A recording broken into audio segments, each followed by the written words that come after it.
I am sympathetic to newer illustrators though, that because we didn't obviously grow up in like that environment where it was such an important part of being an illustrator or a designer. I think the game has shifted so much from when we started that it almost does feel, I think it feels to students and people who are starting out that it is the first port of call to build an audience. I don't really know how we combat that because it does feel like that's important. I feel like it is the gateway to getting your work seen. I don't know, I sympathize how people would step into that environment because they can't just take the advice that I've taken where I just pop in, throw stuff out and then throw out. They probably do need to build it a little bit more, but I don't know. Hello and welcome to Creativity for Sale podcast, a show to help you start and grow your life-changing creative career and business. My name is Radim Malinic and creativity changed my life. You see, I believe creativity can change your life too. I even wrote a book about it and it inspired this podcast. I've set out to interview the world's most brilliant creatives, designers, writers, musicians, makers and marketeers about their life-changing experiences with creativity. If you ever wanted to know how people go from their humble beginnings to the pinnacle of their success, our conversation should provide you with an intimate look into triumphs, challenges and untold stories behind their creative endeavors. We also discuss the highs and lows of creative careers and creative life. So, thank you for joining me on this exploration of passion, creativity, innovation and the boundless potential within us all. Let creativity change your life. Are you ready? My guest today is an illustrator and animation director living and working in London. He creates colourful, playful, character-based work designed to brighten your day and to make you smile.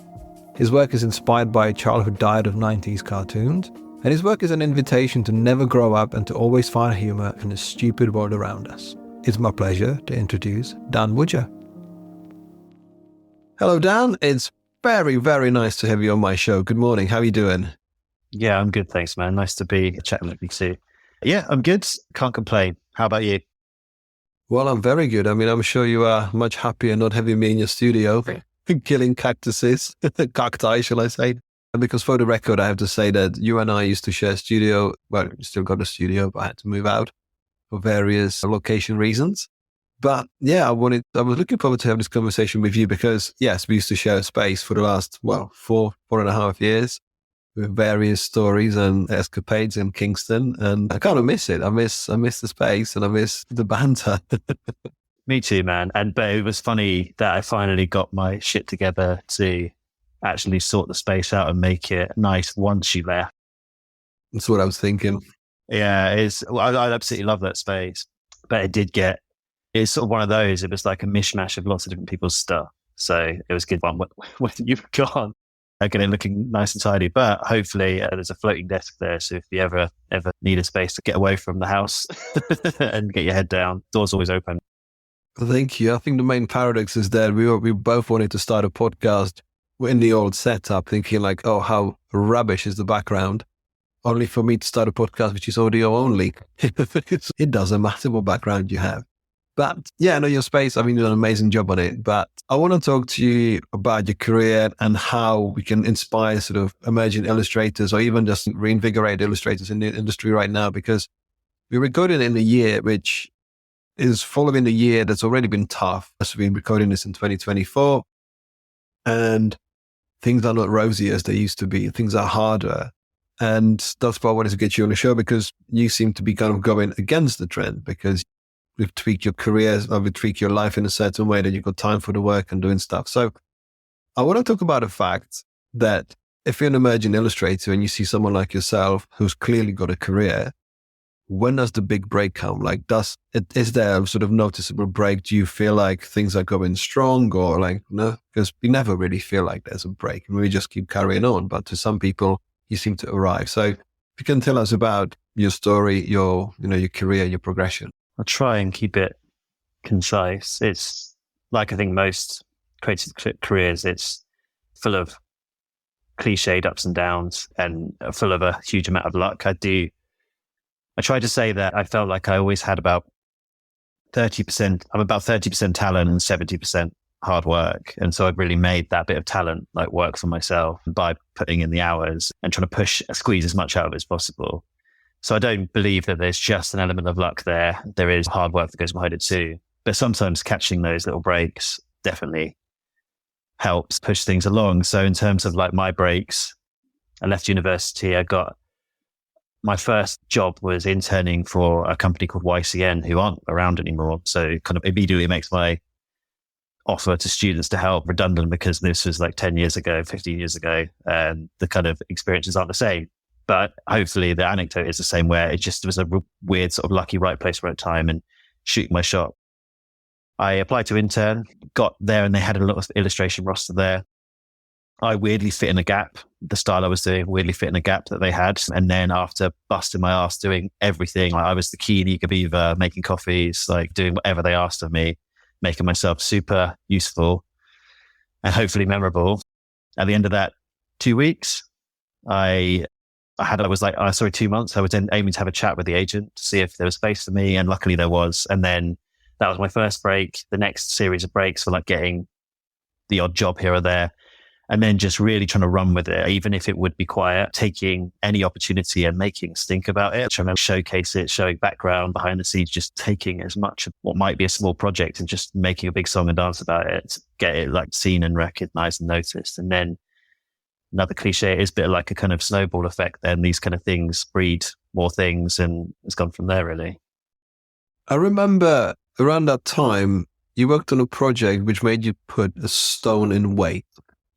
I mean, we all have those projects that just somehow feel like you're pushing them. I mean, maybe not at that time, but because when you're excited about working on something new and potentially it can change your career, you don't really mind how long it takes, because I can famously say that creativity nearly killed me because I was so into it and so dedicated. But I believe the project that you created that made you kind of sit at your desk for 6 weeks or whatever that was, kind of change your life, right? Change your career. Yeah, it's definitely a kind of key, like a cornerstone, like whenever I do a talk, I have to put that in, because it is like a kind of fundamental aspect of the story of my like kind of career so far. Quick bit of context. It was this project came in for a social media company called Line. They're really popular in Asia. It's like kind of WhatsApp and Google and Instagram and stuff all rolled into one. And they were creating an emoji library, and they were commissioning 10 artists each to create 1,000 emojis, but they wanted it in 10 weeks. So I, being like really green, they showed the budget was, I think it was like 25, maybe $30,000. And I'd never seen that many zeros on a budget before. And so I was maybe like 2 years into my career at this point, and that would just meant everything. It meant like rent was covered for like 2 years. So I was like, I want that. I want that money. And if it's 10 weeks, fine. So yeah, sat at my desk, and I don't know, like it was that combination of being incredibly keen, inexperienced, and not understanding my limits. And it's a really weird one, because this is very much like a fine scale. The work was too much. I worked too hard. I did not look after myself. My relationship suffered. Like my mental health suffered in hindsight. The project was really successful because I was the first artist to finish, because I was the only one dumb enough to say 10 weeks was fine. And then from that, me finishing first gave me the space on my own to be able to shout about the project. And then this weird element of luck again. I did this project just at a time where brands were starting to use emoji. This is 2014. So sort of like the brands were just starting to use emoji in advertising campaigns. And because I finished this emoji project right at the right time, it's nice I did a feature about it. And then during that time, if you Googled emoji designer, weirdly, I came up in like the top like page. So I got all this, like for the next 2 years, I got all these emoji projects come in. That sort of set the foundation for like my practice, like brought in lots of money for the business, but also like helped establish me as a freelancing illustrator.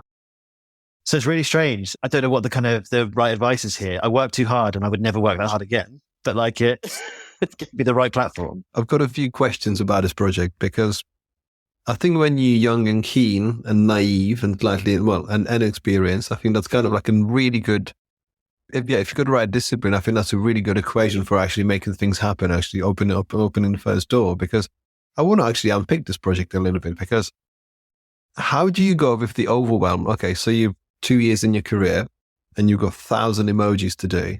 how much support did you get from the client? How much planning did you have to do? I mean, we are all not ready for work like this, or like not be like, if we were to do it now, 10 years later, we'd be like, okay, we've got strategic planning. We can have some sort of, software, like a collaboration software. We can make the things a lot easier.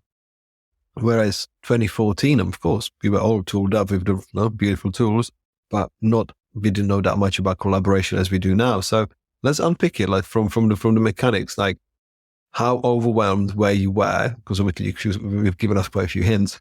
It's just like, you can't make 1,000 emojis in 10 weeks without, breaking sweat or upsetting yourself for people. So let's talk about the overwhelming workload. Like, how did you find it as a sort of fairly new illustrator to work with a client? And did you justify the money in the end? I mean, of course, it's made your career, but so let's talk about the workload and the management. Yeah, it gives me anxiety thinking about it because it was ramshackle. Like, it was not done in any sort of strategy, except trying to aim to deliver 100 emojis a week was my quota almost. Each 100 emojis was on a theme. So there was like the strategy each week was be given the theme, like seaside. The client would give me 70 prompts and then I had to come up with the last 30. And then there really wasn't like time for feedback really. It was like almost straight into designing them. So I think from their point of view, they just wanted them as quick as possible. And so there wasn't like a lot of refinement. I would design the 100. I would send them over. God, I'm trying to remember exactly how it went, but basically I would send them over and then I was using the app Line, so I was dealing with the art director who was based in LA, strangely. So it was like huge time difference. And then I would send the work over before bed. I was working 6:30 to like midnight every day, like stupid hours. And then I'd send the stuff over, put my head down. But because I'm so wired and I'm like a super green, like not really understanding client relationships, I would then start getting messages online at like 3-4 in the morning, giving me feedback. And now I would just not look at those into the morning. But like at that time I was like, what they said. So I pull my phone up at 4 a.m. I'd respond.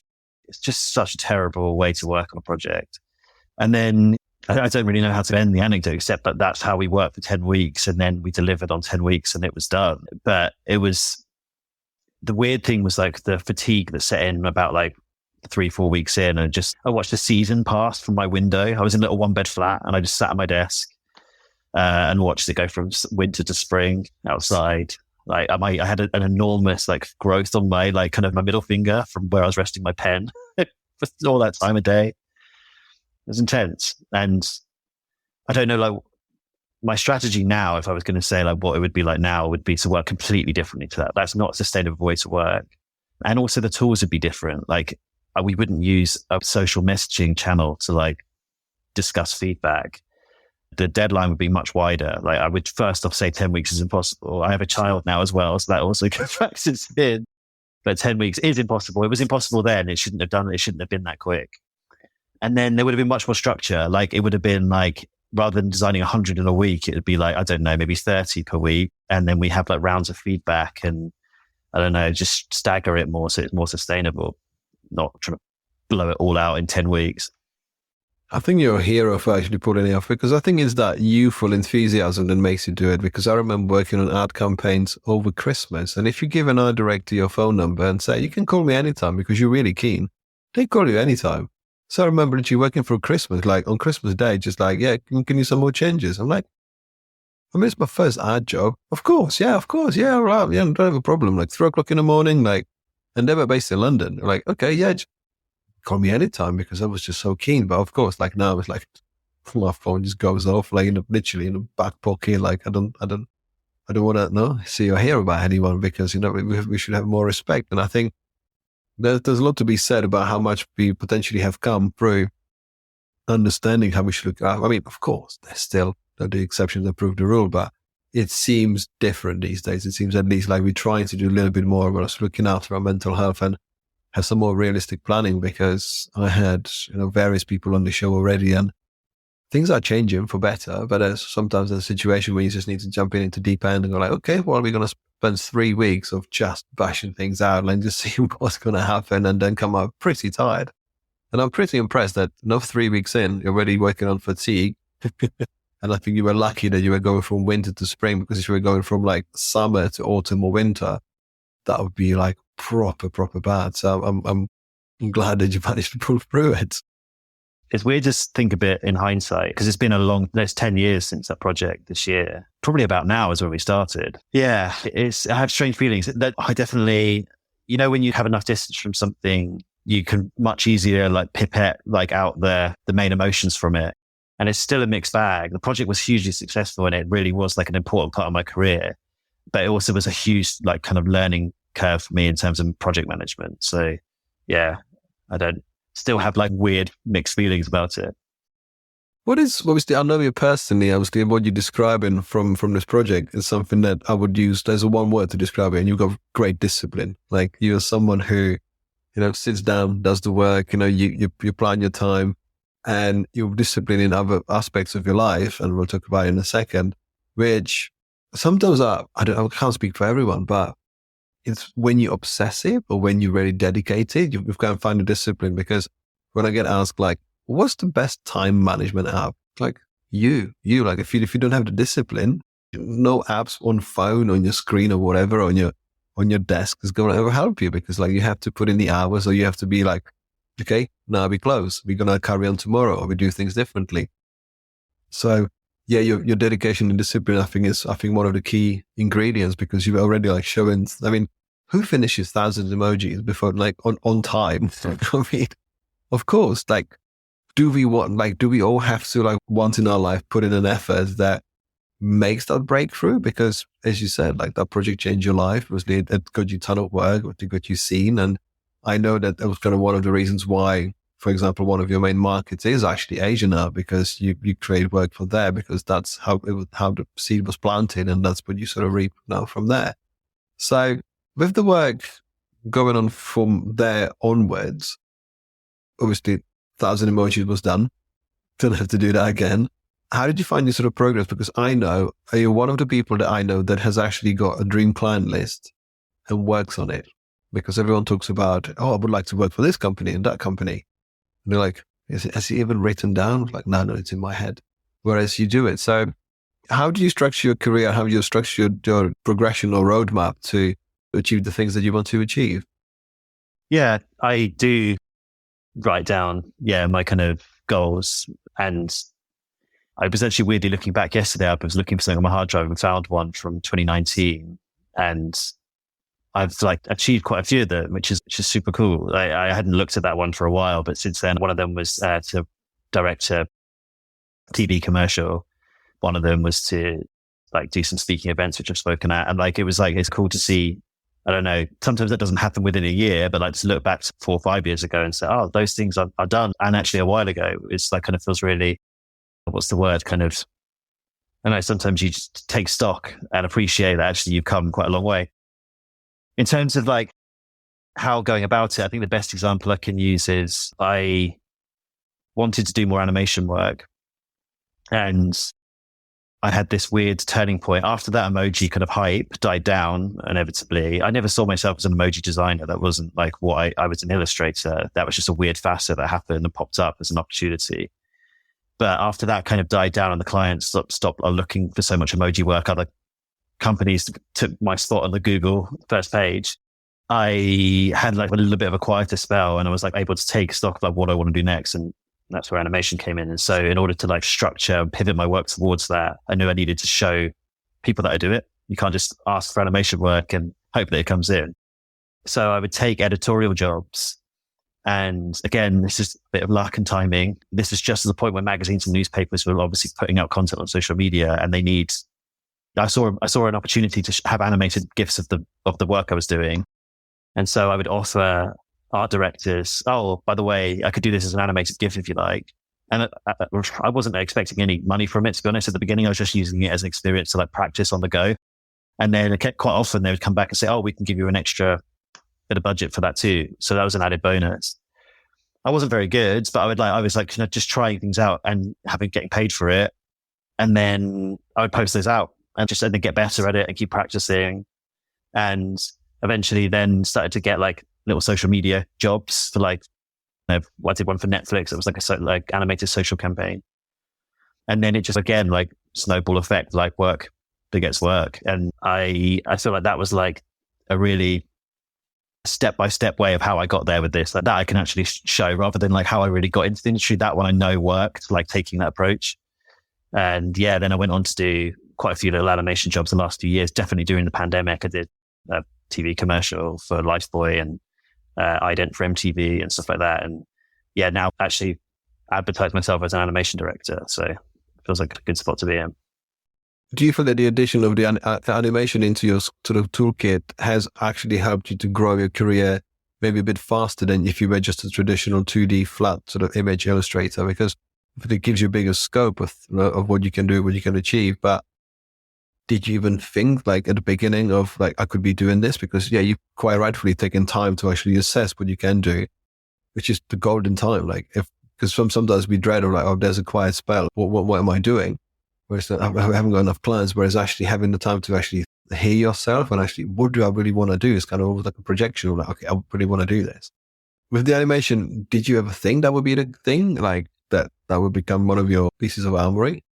I think like I'd always been interested in it. I grew up like with all those like Nickelodeon shows in the 90s and The Simpsons and things like that. So it was always the thing that got me into illustration.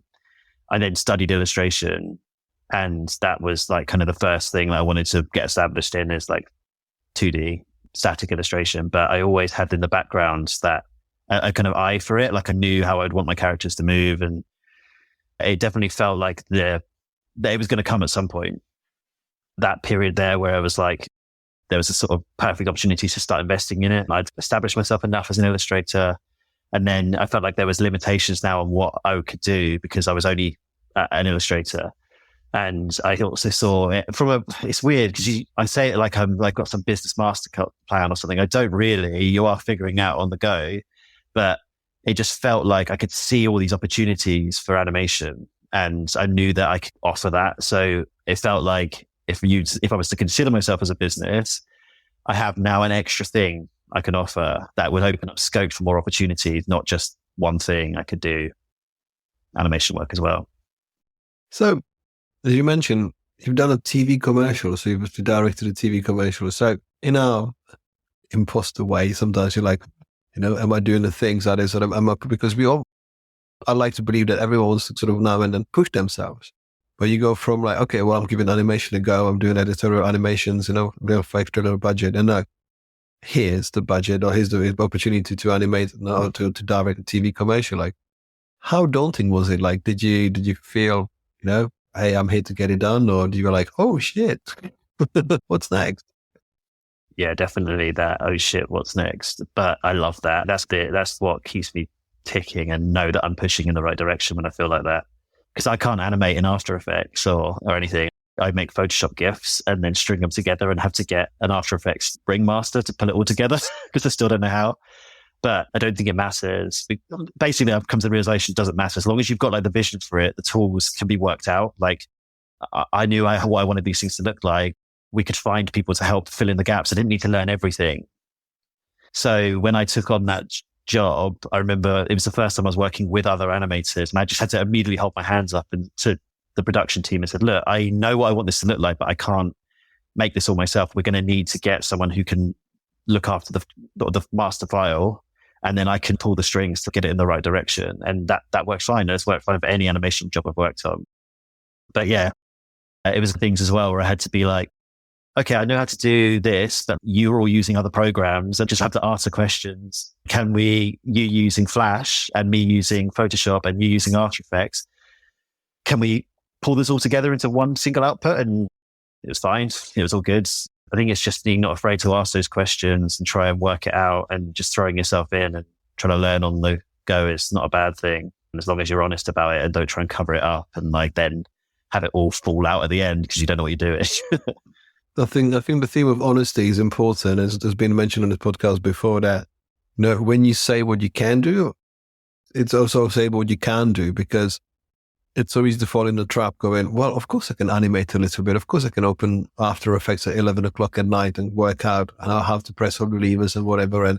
we try to maximize the opportunity, sometimes try to maximize the budget, but all we do is sometimes maximize the possibility of things going wrong, being found out that we necessarily don't know exactly, we know what we're doing. It's a bit like Joey speaking French, Of course I speak French, and it's like actually the opportunities grow by opening the doors to others to come back on board, because, it used to be, especially like the times, not necessarily like the pandemic, but like your emoji time, like 10 years ago, 15 years ago, when you said you couldn't do something, people almost immediately started thinking about replacement. Like, oh, this guy might be the right, because we need like the Swiss knife of everything. Whereas you look at campaigns now, you look at production credits on fairly simple stuff, and there's like 25 people.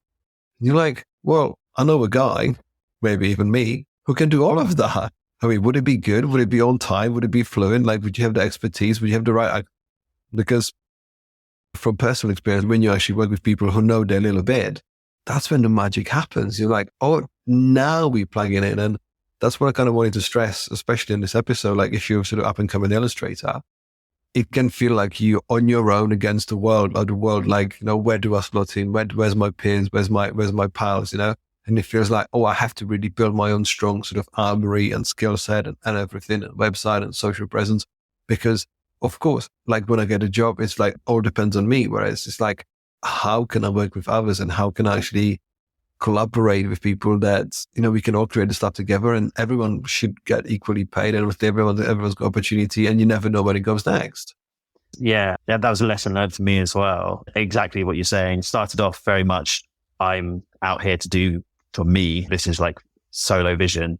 And then around about that, after emoji point and learning animation point, was when I really flipped to being open to collaboration. I know exactly the point where it happened. I was taking on too much work. I had an assistant help me, Katie. I was asking her to animate something. I asked her to do it in a specific way. And then she said, well, we could do it like that. And I said, well, no, can we do it this way? And she told me to my face, oh, you're so stubborn. And I was like, I don't know why. Yeah, you're exactly right. I am. I don't know why I'm being so stubborn. Let's try it your way. And from that moment on, anytime I've taken on a project, I use the kind of phrase we, even though it's just really, my company is just me. I have assistants that help me occasionally, but it's really, I use the we because I feel like the collaboration on projects is how you get to the end goal. So forgive me for a second whilst I kind of go on about this point, but if you're working with a brand, like they have their brand, they have their look, they have their feel, and they're commissioning me as an illustrator because they like what I do, but it's like trying to like merge the two. They're hiring me because they like my style and they want to use that style because it's like whatever they're like trendy or like whatever they want, the vibe that I give or they want to use to promote their product. But then at the same time, it's being like, you have to have a kind of a yin and yang relationship with them. Like there is a relationship there. I can't just be like, this is all about me and this is what I do. You have to have a relationship where you work together. And I think that's where you get the best outcome of the project. One last thing on that. For a while, again, around about this same pivot point of the stubbornness moment, I weirdly got myself painted into a corner where I only used my own colors. Like I realized that this is like my color palette. This is the style of color palette I use. And that's where I would rub up with brands who were like, no, we have a color palette. We want you to use these colors. And I'd be like, no, but you've commissioned me for me because this is what I do. And I had to break that whole thing down because you can actually make much better work if you have more collaboration. And so I took that opportunity to readdress what I did, broke down my weirdly formed color palette and started opening myself up to more different colors and different ideas. And that made for such a better working practice, better projects, better collaboration, newer ideas, fresher thinking. Yeah. Just trying to evaluate where you're at and be open to new things. Don't get stuck in your ways, basically. I can definitely vouch for that period of your life because I was there to witness it. I was a part therapist witnessing it. And sometimes you see it like from just the desk diagonally from you. I'm thinking, it's not worth it, mate. It's worth it. Just open that door and see what happens. Because yes, we can be, especially with illustration work, so married to what we've just created. And like, but it's done. And I remember having conversations in the past with Chris Jelly. It was like, oh, we've got a new illustrator. She's she's created the first proof and she thinks that's done. You know, like there's so much that you have to tweak because I have thought about it extensively for many years recently, if I can actually express it that way. But when you work for someone, you're using their money to do work for them. You know, like you are literally a hired skill, regardless how artistic, stylistic, talented, everything that you got your profile. After all, it's their time, it's their dime, if that makes sense. And it kind of might be slightly sort of ruthless ways of thinking, like, we want to be celebrated and cherished for the styles that we have, for the colors that we bring to the table, like for our traditional sort of, for what we've kind of built for ourselves. And then all of a sudden someone says, well, thank you for bringing this to the table. You're going to take half of this. We're going to tell you half of the stuff you don't want to do that you're going to do. And you're like, what just happened? Like, I was supposed to do this to make me happy, to do the work that I want to do to bring to the world because I've got a certain vision of the world, only to realize that there's 20 people on the other side of the desk going, oh, you know what? We'll pay you, but you're going to do what we're going to tell you. And you're thinking, well, is this how it's supposed to work? Because I was supposed to like do what I love and I love what I do. But you make me, it's going to regret these choices because all of a sudden we're in a compromise. And at the beginning of our careers, you're like, I'm not going to compromise with anyone. Like, I'm going to, well, as you just said, I'm going to be stubborn. Like, this is my vision. And then you realize, you know what? That's actually quite okay to compromise because I'd never know where that compromise is going to take us. In jazz music, they say that like mistake is an opportunity, that, you sort of, something happens by accident and you find your sort of path and outcomes from what you were not expecting. And I think people should be like you have been, like sort of looking after their sort of style and expression, but also be prepared to open sort of conversations and actually having people cross-pollinating your world by saying, we can animate it better, we can do this better, we can do that better. But I want to stay with the brands and collaboration with illustrators because we've had, in our little office in the past, lots of conversations about yourself and other illustrators, like how one style, like really recognizable trademark style, is then used for different brands. And what's your view on sort of tweaking, like has your style evolved to, if you do work for various companies, like how do you make it look like it's actually distinguishable? Because yes, I'm a Dan Woodger working for this company, that company, like what goes into sort of, what's the word? It's not amalgamation, but sort of mutations of this style. Like how do you sort of evolve it? Yeah, that's a good question for now, actually, because I'm feeling quite inspired again.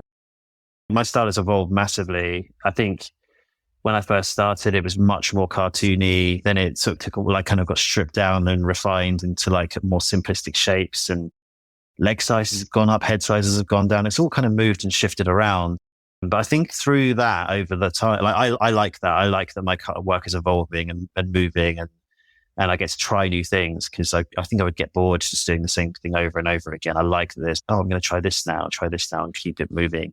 And I'm thinking about another point again now where I'm feeling really inspired to be a bit more, even like more expressive with the shapes that my characters do and be a little bit more abstract in places and have a little bit more play with it. And I was having this conversation yesterday with another illustrator that I think when you're a student and you start out, you're so desperate to have an identity of like a recognizable style. But actually, I think that there is, if it's coming from you and it's genuine and it's coming from what you're passionate about doing, then it is your style. Like if it's really true to the work that you feel that you want to make, then it doesn't really necessarily have to be done in the exact same way every time.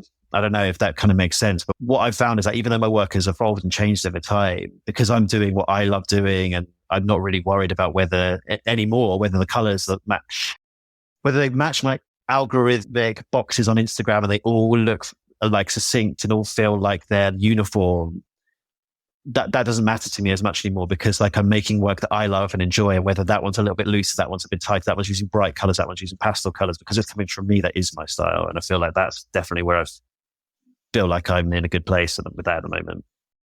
I think we overthink it. Like when we are young, because we haven't, and again, this is another thing I'm sort of grinding to death on this podcast. Like when you haven't lived a little, it's so easy to be overwhelmed, like with all of the options, because when you're in your formative years, you want to be that something. Like people talk about early niching and early styles and stuff, but in music, I think there's this advice, like make as many tracks as many styles and see what you actually like, because you might be sort of going like, okay, well, maybe the market or the advertising market, which is ruthless in picking things up, elevating them. Okay, well, we had 6 months of this. Who's next? Like literally, like you keep creating styles all the time. And if there's things in vogue and they just come and go. And as you can see, that it's kind of in a cycle of like 10 years. the illustrations goes from a certain style to another style to 3D stuff or whatever. And I think it's really hard to pick the thing that is actually genuine for you, because sometimes you can have the expression, but is it artistically fine? Because you might be doubting yourself like, well, I've got this amazing thing that I love and I'm truly passionate about it, but no one's commissioned me for this. Because the universe hasn't very aligned with it. So you haven't made enough noise. You haven't been there, to express yourself enough. Whereas I think there's a difference between style and talent, because you've created your name for yourself by doing a particular style of work, but now you're being commissioned for your talent by, okay, what can we do with Dan Woodger's ingredients? Like this is what he's done. This is his legacy. This is the work he's produced for others. Where do we go next with it? Because there's some sort of relation. There's people who buy into it, people who admire it. You're like, okay, we've got a certain amount of ingredients based from Dan. What do we do with it? I think that opens up a bigger conversation and bigger possibility and actually what you can do with your work, rather than I've got a certain color palette and I'm overthinking my Instagram guests. Yeah. I wanted to also slightly clarify what I was saying as well before, where just because it's coming from me means it's my style. That's not completely, that phrase in itself isn't completely genuine, because it's true to an extent, but there is a set ingredients, as you put it, that make up what I do. And so that's like kind of use of line work, like character stuff, and then the kind of mission statement for my work, which is make fun, silly stuff. Like fun and silly is like the vibe of my work. And as long as it's like doing those three things, then it's mine. And it can play jazz with those three things. Like it can kind of move in different places. It can be crowd scenes, it can be singular, it can be animation, but it comes back to those core ingredients. So I wanted to just make sure I clarified that, because if I was doing like three or four very different things, like I don't even know how to describe it, like my illustration characters then doing, Art Deco, like prints, and just because they were coming from me wouldn't make it coherent. It has those three ingredients, but like playing with those three things, probably in like a parameter, is the best way to describe what I'm doing with quote unquote style. Because I also hate that, like, I think it's very easy to say things like on podcasts like this, and then some people go, well, what do you mean? So I just wanted to make sure I was being a little bit more clear about that. Dan, you're overthinking it again. I'm curious about let's call it a signature style. So I'm curious about signature styles and the application to brands and the longevity for you as an artist, because with the you saying, there's always a view of looking into what you do with it next. But we both know, and I'm sure lots of people will know in the industry, that you can make something really famous. You get obviously very well known. You get very much in demand. But sometimes it could be also a double-edged sword, because you get commissioned for just that type of work.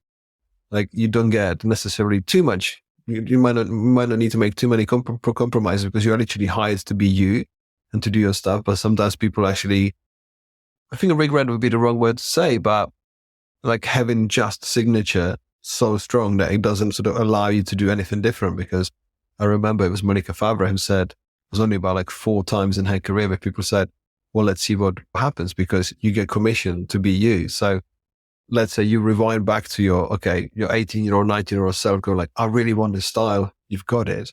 You kind of have to keep it up for the next 20 years. Did you ever struggle? I mean, you're progressing on this, but what's your sort of thought on that? Yeah, that's where I think I have been, whether this is falling into it slightly or maybe it's conscious. I have various things I do. I start like when I do talks, I do like an overview of my work, and I think it's broken into like categories of the style, but then it falls into different types of projects. So there's the crowd scene work, there's singular character design. Actually, I've had quite a bit of this work where it's like specifically working on singular character design, which is interesting. Then there's like animation work, there's editorial work, there's all these different like facets to what I do. So it keeps the projects pretty varied. I think that keeps it interesting for me, because I could do like a character design project, then the next thing can be a really detailed crowd scene project, and they feel like two different things. So I think that's not only keeps it interesting for me, but also keeps as a business, like quite flexible and nimble, because there's different ways I can focus. Emojis was that for a little bit, where I was doing that for a while. So I'm usually happy to let the wind carry me where it's going with these different types of flavors of the month sort of thing. Sometimes people are really into crowd scenes, then suddenly it's more singular character stuff, then it's more animation work. So it feels nice to be able to jump from those different arenas. I think we're thinking about the crowd scenes when you just describe them. It just kind of makes me think back to your emoji stuff, because they are sort of labor-intensive pieces of work that make you almost sort of disappear off the face of the social media. And like, you head down. I remember somebody was asking me like, do you miss being in the office? I was like, no, because we said hello to each other, put our headphones on, and didn't speak to each other for 6 hours because we're both busy. Then we just went home. But I want to go towards social media, because you've done this post recently where you said, hey, look, this is my summary of my life. Like this, like a reel where I know you've changed your diet. Obviously, you listen to the Out People, the book. Have I got it right? Ultra processed. And obviously you made changes, obviously. And again, your discipline is what carries you really well. And you've disappeared from social media, which to some people might be absolutely unthinkable. Like, I gotta post every day or every week or every day. So, and that's what we sort of led to believe. But what's your view on social media? Because I'm sure it's done well for you and it's done, it's got you work and stuff, but you've kind of removed yourself from that cycle, and I know you're happier, but how was the shift, and what was your learnings?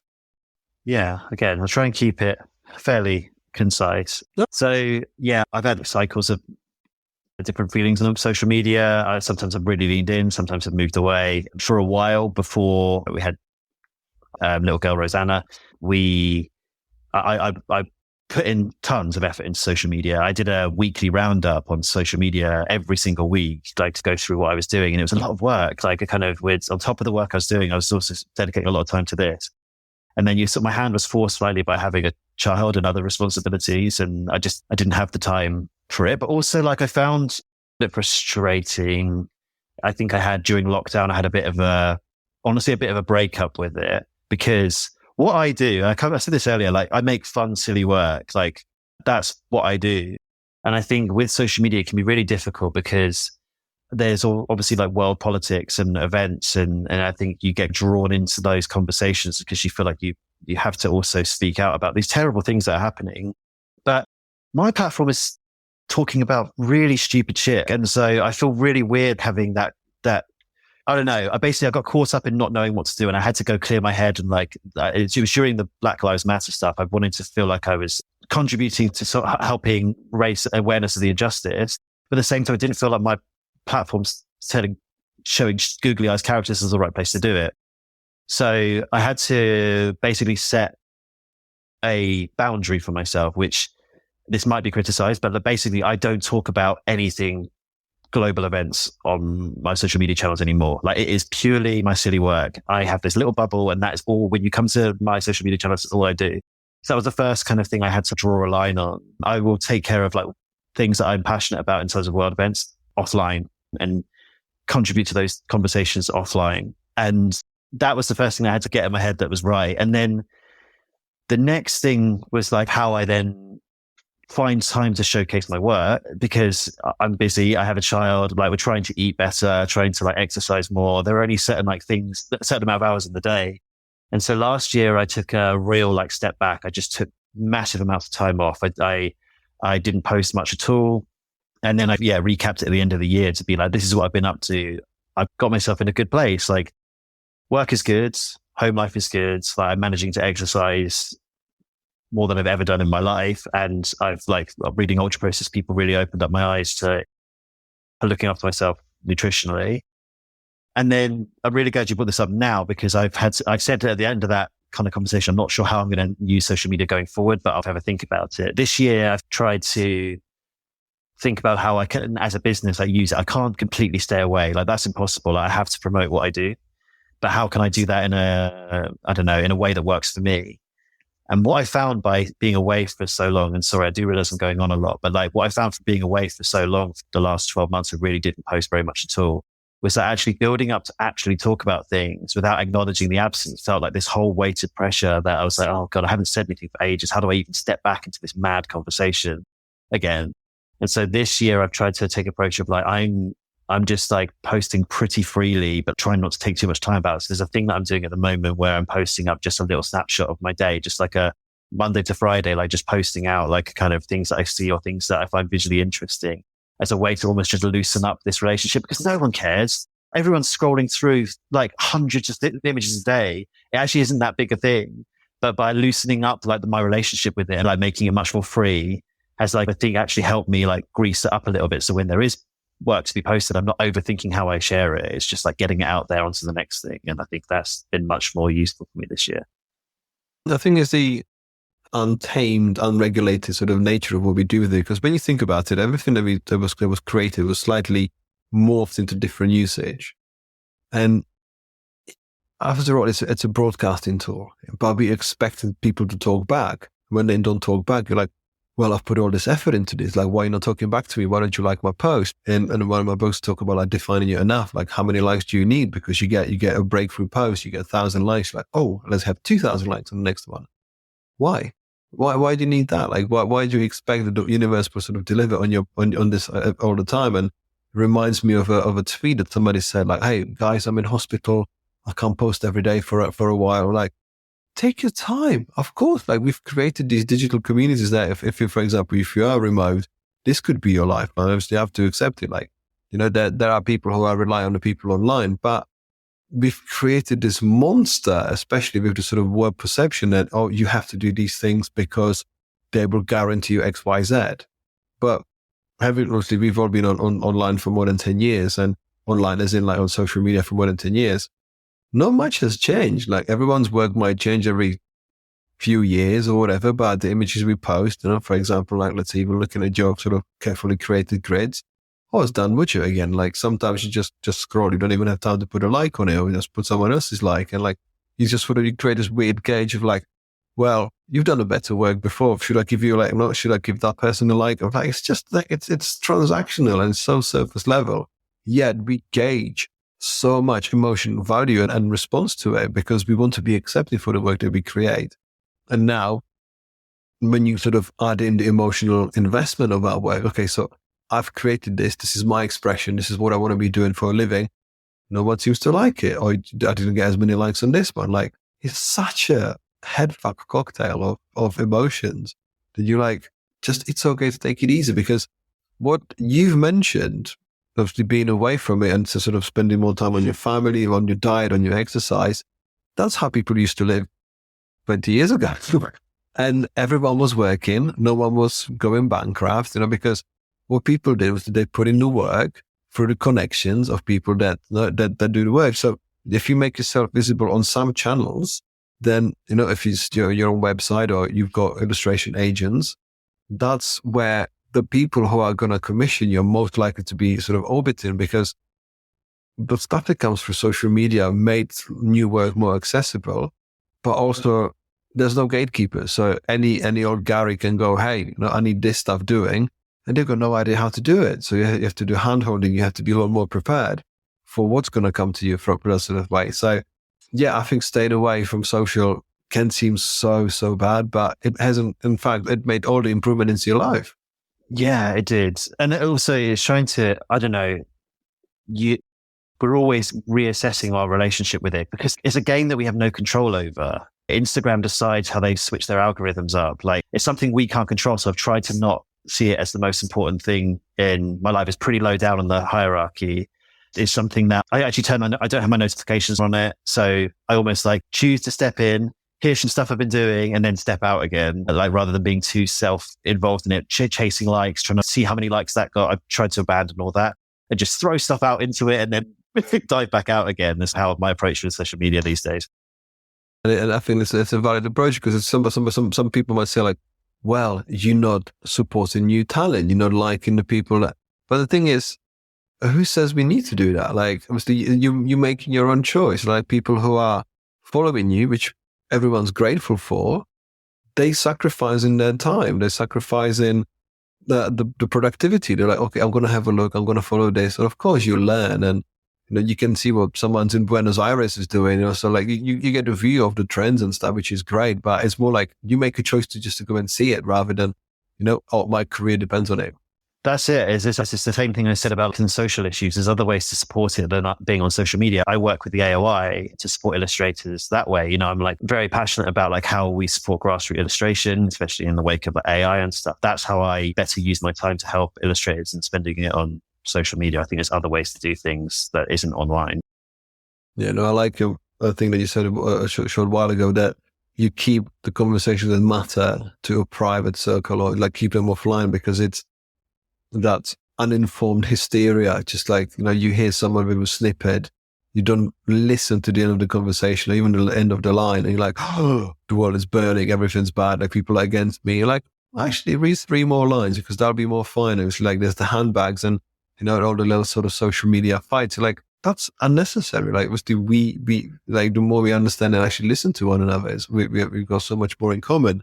And yeah, okay, as you know, I've got a very much similar approach to social media, and I think it's now turned into, like, you look at different platforms and everyone on Twitter wants to be like a one-line viral designer. Like, oh, look, I've got these memes, and there's literally like accounts I've seen that literally it's all about just churning out some random meme every day. It's like, I'm sure one of them's going to catch a fire, but then it's going to be gone in 3 days. Like, what's the point?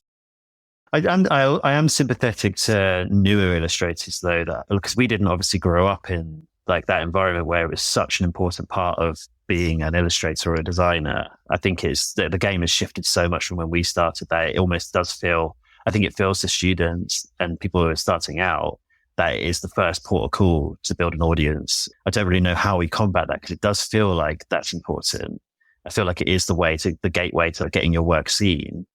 I don't know. I sympathize how people would step into that environment, because they can't just take the advice that I've taken where I just pop in, throw stuff out and then throw out. They probably do need to build it a little bit more, but I don't know. I think it's the expectations that you put stuff on social and then the world shows up. I think you should only use it like a sort of oversized business card and go, look, this is where I am. Come and see it. Because when you think about it from a historical point of view, like, the galleries didn't come to you. You have to go to the gallery. You have to go and do this. And to know there's a gallery, the gallery send you a flyer. Somebody else told you about it. And what I always feel, and it's been echoed on this podcast quite a few times, is the meaningful connections. You don't have to send a cold email to 700 people and go, do you need me? As opposed to like, I think I like a narrative. I like a brand. I like what your agency's doing. I would think that we can do something somewhere, because you never know when you might be needed for a particular project or particular style or particular type of work. But I just feel like that sort of a passive approach to career growth. It's no one's expecting your greatness. Like, no one's there sort of like, oh, we need the next down budget in 15 years. How do we build out?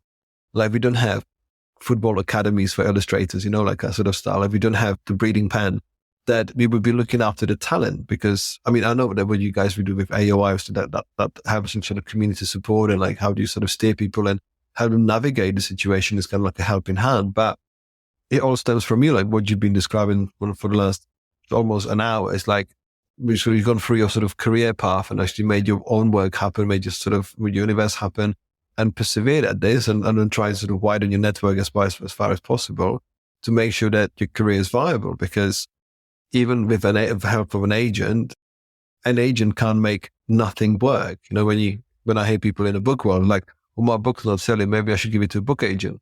They won't sell your book, but you have to build your own profile. Like, you have to do this, and you have to work on yourself to be able to do that. Do you agree? Yeah, I do. I think it's the other thing as well. Like, if I had to start now and try and build the portfolio or like work that I've been doing, and had to dedicate 60% of my day to cutting and editing videos for TikTok, surely like that's 40%. It's going to take me longer to build up the work, because I'm only spending 40% of my day actually making work. Most of it's like showing the work. And I feel like, I don't know, it doesn't feel like the right priority. Like, it feels like you should build up and learn these skills rather than, I don't know, making yourself, because we're like, I don't know, not everyone is like a personality. I don't know. It's a weird place, isn't it? But I don't think everyone has to be like, have their own TikTok or YouTube channel to be an illustrator. I think that it's okay to lean into the skills that you're actually good at and push those. I think it's about reimagining what you can do with being a novice and to be we talk from a position where we've been in our careers for a lot longer than someone who might be listening to this episode going, well, I'm still at uni, what do I do? Like, because the social media is basically like a megaphone on steroids. Like, you can be seen if the algorithm's on your side or if you've got the right thing for the right people. And you can see that, for example, people who are younger than us, they've got bigger following because there's more of them being sort of digital natives or being in the same crowd. Obviously, there's definitely the generation appeal.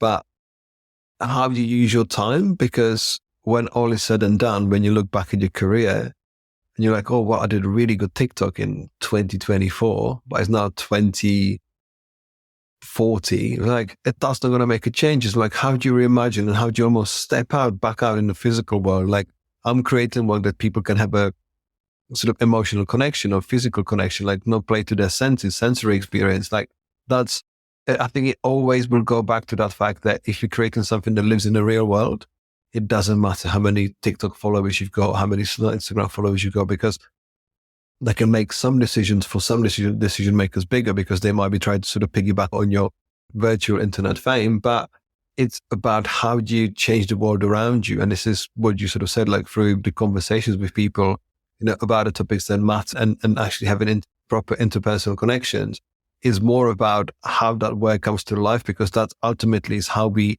come and perceive the work of an illustrator, like how we actually come to how we can follow Life of a Brown because they've chosen the right person. And I feel, and I'm not a boomer, but it is, when you think about it, like it is about that emotional response to what we do, which is almost often in a physical form, because I like every GIF I've seen, it makes me laugh, but I don't have it in my pocket. Yeah. I know I feel like we're stuck in the social media question because it is such a big thing that I can't get. I don't think we're all still always thinking about and trying to work out the best approach to it. But I think I have quite a good example of the longevity of the work that you're creating versus, like you say, like looking back at a TikTok you made 5 years ago. I'm going over to America in a few weeks, and I wanted to put out like a social thing for meetings and stuff, just to say I'm about town. I went back to my archives and I found a GIF that I made last time I went to America that said, like, basically it's perfectly usable for this again. So I'm just going to tweak it slightly and resend it out, just change the date on it. I wouldn't be able to do that with a TikTok video. It'd be like 5 years ago, what I looked like 5 years ago, like it would be probably completely out of context. I can't edit the things I said, but I can edit a GIF and an animation that I've made and just repurpose it. And that work that I made is far more substantial and has more longevity than a throwaway kind of video that I would have spent a lot of time editing and tweaking and stuff. Like, I don't know, it just feels like the work has longer lasting.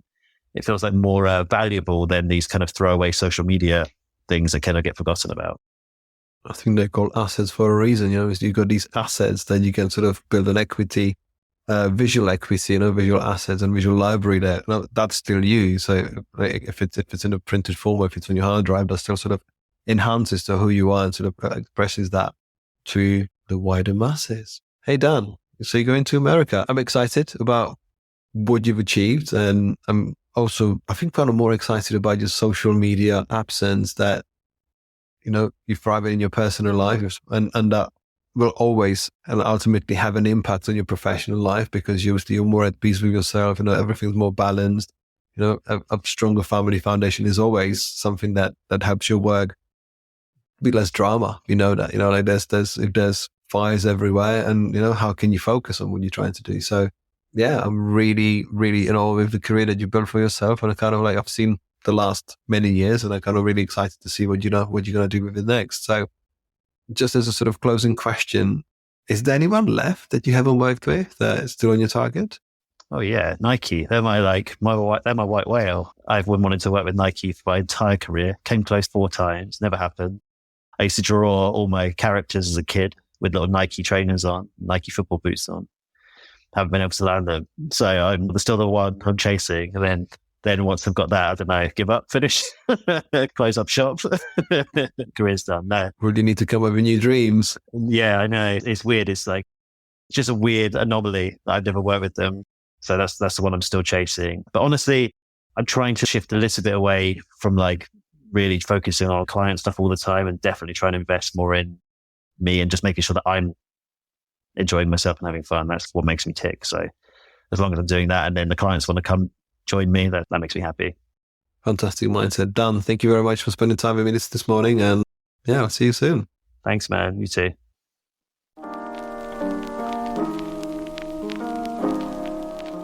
Thank you for listening to this episode of Creativity for Sale podcast. The show was produced and presented by me, Radim Malinic. Editing and audio production was masterfully done by Neil Mackay from 7 Million Bikes Podcasts. Theme music was written and produced by Robert Summerfield. If you enjoyed this episode and would like to support the podcast, please subscribe and leave a rating or review. To get your own action plan on how to start and grow a life-changing creative business, you can get a copy of Creativity for Sale book via the links in show notes. As always, keep those creative fires burning, and until next time, I'm Radim Malinic, your guide through this exploration of passion, creativity, innovation, and the boundless potential within us all.